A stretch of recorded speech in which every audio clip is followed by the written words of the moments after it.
जटिल समस्या हो या भाग्य बाधा हो, व्यापार, नौकरी, शादी की समस्या, करियर की चिंता हो या वैवाहिक जीवन में हो सुख का अभाव, पाइए अपनी समस्त ज्योतिषीय तथा वास्तु समस्याओं का सरल, चमत्कारी, प्रभावशाली समाधान। एक जाना माना और विश्वसनीय नाम, आचार्य पंडित श्री वैभवनाथ शर्मा जी, काशी के 400 वर्ष पुराने प्रतिष्ठित और अंतरराष्ट्रीय ख्याति प्राप्त राज ज्योतिषी परिवार की 8वीं पीढ़ी के ज्योतिषी और वास्तु शास्त्री आचार्य पंडित श्री वैभवनाथ शर्मा जी के द्वारा व्यक्तिगत या फिर फोन पर अपॉइंटमेंट लेने के लिए कॉल करें 9818-300-146, 9990-724-131 या फिर ईमेल करें sharma.vaibhav@gmail.com पर। लेकिन आप बने रहिए हमारे साथ, क्योंकि ब्रेक के बाद आचार्य जी बताएंगे आज का महाउपाय, जिसमें जानेंगे सोमवती अमावस्या का महत्व। बने रहिए हमारे साथ।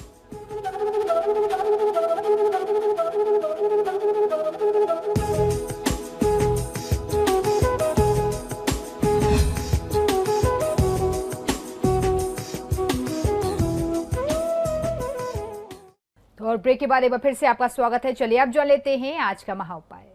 जी बिल्कुल, आज का महाउपाय बहुत ही विशेष है, क्योंकि आज की तिथि बहुत विशेष है। आज हम आपको बताने वाले हैं सोमवती अमावस्या का महात्मा, और सोमवती अमावस्या पर पितृदोष निवारण और दरिद्रता निवारण के लिए बहुत अच्छे, बहुत सरल उपाय किए जा सकते हैं। सोमवती अमावस्या के बारे में हमारे धर्म में कहते हैं, हमारे धर्म शास्त्रों में ऐसा कहते हैं कि एक बार 5 पांडवों ने कौतूहलवश भगवान श्री कृष्ण से पूछा कि हे प्रभु, हमारे साथ जो कुछ भी घटना हुई, क्या ये हमारे किसी पूर्वजन्म का कृत्य है? जो भी हमें वनवास झेलना पड़ा, हमारा सारा राजपाट चला गया, इससे मुक्ति का, इस वनवास से मुक्ति का और अपने राज्य को दोबारा प्राप्त करने का हमें कोई दूसरा साधन बताइए, कोई उपाय, कोई व्रत, पूजा, कुछ ऐसा अनुष्ठान बताएं जिसे हम कर सकें। तो भगवान श्री कृष्ण ने उन्हें सोमवती अमावस्या का व्रत करने और उस तिथि पर पूजा करने का विधान बताया। अब 5 पांडव इंतजार करते रहे कि सोमवती अमावस्या आए, वह प्रतीक्षा में थे। सोमवती अमावस्या का व्रत उन्हें करना था। उस समय ऐसा संयोग बना कि सोमवती अमावस्या कहते हैं 12 साल नहीं आई। तब उस घटना से क्रुद्ध होकर के, रुष्ट होकर के, नाराज होकर के 5 पांडवों ने और कुंती माता के साथ जो है सोमवती अमावस्या को यह श्राप दे दिया कि हमने आपकी प्रतीक्षा की, 12 वर्ष तक आपने हमें इंतजार करा करके रखा, हमारे श्रापों का, हमारे पापों का विमोचन होना था आपके माध्यम से, आपने हमें इतना इंतजार कराया। अब हम आपको श्राप देते हैं, आप हर वर्ष में कम से कम 2 से 3 बार जरूर आएंगे, आपको एक वर्ष में 2 से 3 बार आना ही पड़ेगा। तब से ऐसा संयोग है, बताते हैं धर्मशास्त्रों का ऐसा मत है कि इस कारण से सोमवती अमावस्या वर्ष में 2 या 3 बार आने का संयोग बन गया है। हमारे सनातन धर्म में सोमवती अमावस्या को बहुत ही महत्वपूर्ण कालों में से एक माना गया है। सोमवती अमावस्या किसी अन्य पर्व की भांति इसकी कोई तिथि निर्धारित नहीं होती। शास्त्रों के अनुसार अमावस्या पर चंद्रमा सोमांश पृथ्वी पर अधिक मात्रा में पड़ता है, और चंद्रमा मनुष्य के मन और जल का कारक होने के कारण अमावस्या पर स्नान, ध्यान का पुण्य कारक बहुत अच्छा संयोग माना जाता है। सोमवार के दिन पड़ने वाली अमावस्या को ही सोमवती अमावस्या कहते हैं, अर्थात तो वह अमावस्या जो सोमवार के दिन पड़ती हो। सोमवती अमावस्या कलयुग के कल्याणकारी पर्वों में से एक है, लेकिन सोमवती अमावस्या को अन्य अमावस्याओं से अधिक पुण्यकारी माना जाता है। इसके पीछे शास्त्रीय और पौराणिक कारण भी हैं। सोमवार को भगवान शिव और चंद्रमा का दिन कहा गया है। सोम यानी चंद्रमा, अमावस्या और पूर्णिमा के दिन चंद्रमा का सोमांश जो है यानी अमृतांश जो है, अमृत का जो अंश होता है, वह सीधे सीधे पृथ्वी पर पड़ता है। चंद्रमा को जल और मन का कारक भी मानते हैं। साथ ही सोमांश को प्राप्त करने का साधन जल ही है। इसीलिए गंगा के किनारे बैठना, गंगा में स्नान करना, गंगा के निकट बैठ करके साधना करना या वहां पर बैठ करके तर्पण, हवन, दान इत्यादि करना पुण्यकारक कहा गया है। वहीं अमावस्या, अमा और वस्या 2 शब्दों से मिलकर के बना हुआ एक शब्द है। शिव महापुराण में इस संधि विच्छेद को स्वयं भगवान महादेव ने माता पार्वती को समझाया है। अमा का अर्थ है एकत्र करना और वस्या अर्थात वास करना को कहा जाता है, यानी जिसमें सब एक साथ वास करते हो या निवास करते हो। इसलिए सोमवती अमावस्या और भी सार्थक हो जाती है, क्योंकि सोम को अमृत भी कहा जाता है, इसलिए इस अमावस्या में अमृत की प्राप्ति होती है, ऐसा भी इसका अर्थ लिया जा सकता है। अब हम जानते हैं कि सोमवती अमावस्या में किस प्रकार से आप अपने पितरों की शांति के लिए कुछ पितृकर्म कर सकते हैं। पितरों की प्रसन्नता के लिए घर के देवालय में दीपक जरूर जलाना चाहिए। आज की तिथि में जब आप स्नान ध्यान कर लें, उनकी याद में उनको ध्यान करते हुए आपको कृतज्ञता पूर्वक धूप दीप अगरबत्ती अवश्य करनी चाहिए। देवस्थान के करीब पितरों की तस्वीर न होने पर भगवान विष्णु के साथ पूर्वजों का स्मरण करते हुए जो मंत्र मैं आपको बताऊं, कम से कम उस मंत्र का 21 बार जाप आज की तिथि में अवश्य करना चाहिए। यह मंत्र है ओम पितराय नमः। इस मंत्र का कम से कम 21 बार जाप करें, और यदि संभव हो जाए तो पितृ गायत्री मंत्र का जो भी व्यक्ति, जो भी साधक आज की तिथि में जाप करता है, निश्चित तौर पर उसके पितृ उससे प्रसन्न होते हैं और पितृ दोषों से मुक्ति मिलती है। श्री पितृ गायत्री मंत्र सिर्फ पितृदोष ही दूर करने के लिए नहीं, बल्कि किसी व्यक्ति के जीवन के दुख, दारिद्र्य, कष्ट, रोग, शोक, असफलता, भूत प्रेत और तंत्र मंत्र की बाधा, संतान बाधा इत्यादि को दूर करने के लिए बहुत चमत्कारी, बेहद कारगर और प्रभावशाली, उसके साथ साथ अचूक माना गया है। इसी के साथ यदि किसी व्यक्ति की कुंडली में राहु, केतु, शनि और बृहस्पति आदि की स्थिति भी बहुत खराब हो, तो उसके निदान हेतु अन्य उपायों के साथ पितृ गायत्री मंत्र का जाप यदि कोई व्यक्ति किसी विशेष तिथि, खासतौर पर सोमवती अमावस्या से आरंभ करके करे, तो बहुत ही अच्छा, बहुत ही चमत्कारी लाभ मिलता है। इस मंत्र का जाप शुक्ल पक्ष की एकादशी, त्रयोदशी, चतुर्दशी, पूर्णिमा या फिर कृष्ण पक्ष की अमावस्या, सोमवती अमावस्या से आरंभ करके आपको करना चाहिए। और अगर ये तिथियां आपको ना मिल रही हो तो कृतिका या रोहिणी नक्षत्र से भी आप इसे आरंभ कर सकते हैं। जाप से पूर्व किसी योग्य ब्राह्मण अथवा आचार्य को बुला करके जाप हेतु आपको विधिवत संकल्प करा लेना चाहिए।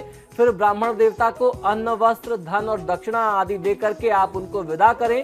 तदुपरांत अपने आप जाप आरंभ कर लें। नित्य प्रति 11 माला कम से कम इसका जाप करने का विधान हमारे धर्मशास्त्रों में बताते हैं। जिस भी तिथि से आप आरंभ करते हो, उस दिन से आरंभ करके 11 माला 45 दिन तक जाप करने का विधान है। अगर आप मान लीजिए 11 माला जाप नहीं कर पा रहे, तो अपने सामर्थ्य अनुसार 1 माला, 3 माला, 5 माला, जितना भी कर सके करना चाहिए। और फिर उस स्थिति में आपको साधना का काल जो है 45 दिन से और आगे बढ़ाना पड़ेगा। जाप करने के लिए जाप हेतु सफेद अथवा पीले वस्त्र धारण करने चाहिए और सफेद अथवा पीले आसन का ही प्रयोग करें।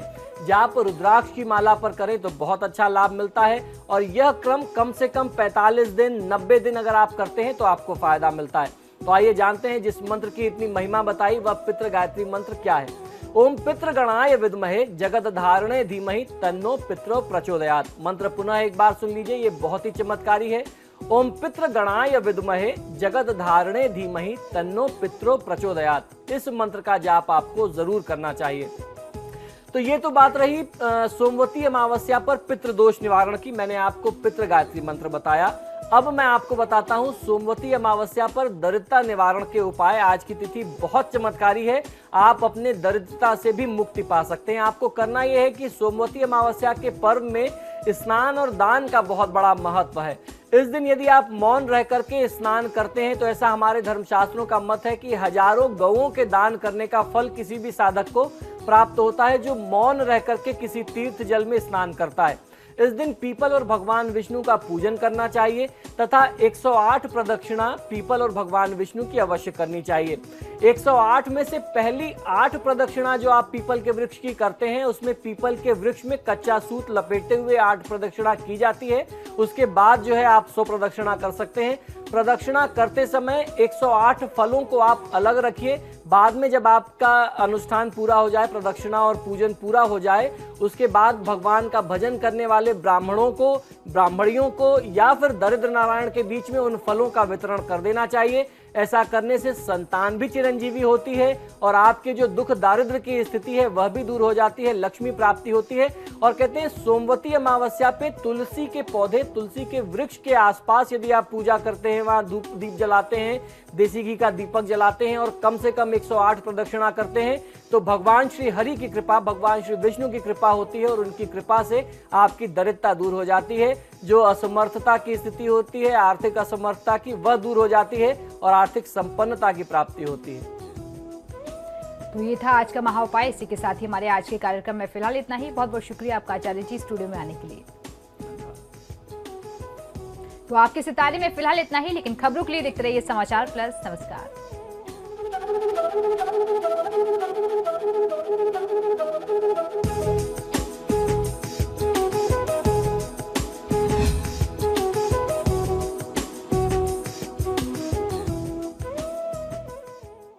जटिल समस्या हो या भाग्य बाधा हो, व्यापार, नौकरी, शादी की समस्या, करियर की चिंता हो या वैवाहिक जीवन में हो सुख का अभाव, पाइए अपनी समस्त ज्योतिषीय तथा वास्तु समस्याओं का सरल, चमत्कारी, प्रभावशाली समाधान। एक जाना माना और विश्वसनीय नाम, आचार्य पंडित श्री वैभवनाथ शर्मा जी। काशी के 400 वर्ष पुराने, प्रतिष्ठित और अंतरराष्ट्रीय ख्याति प्राप्त राज ज्योतिषी परिवार की 8वीं पीढ़ी के ज्योतिषी और वास्तु शास्त्री आचार्य पंडित श्री वैभवनाथ शर्मा जी के द्वारा व्यक्तिगत या फिर फोन पर अपॉइंटमेंट लेने के लिए कॉल करें 9818 300 146, 9990 724 131 या फिर ईमेल करें sharma.vaibhav@gmail.com पर।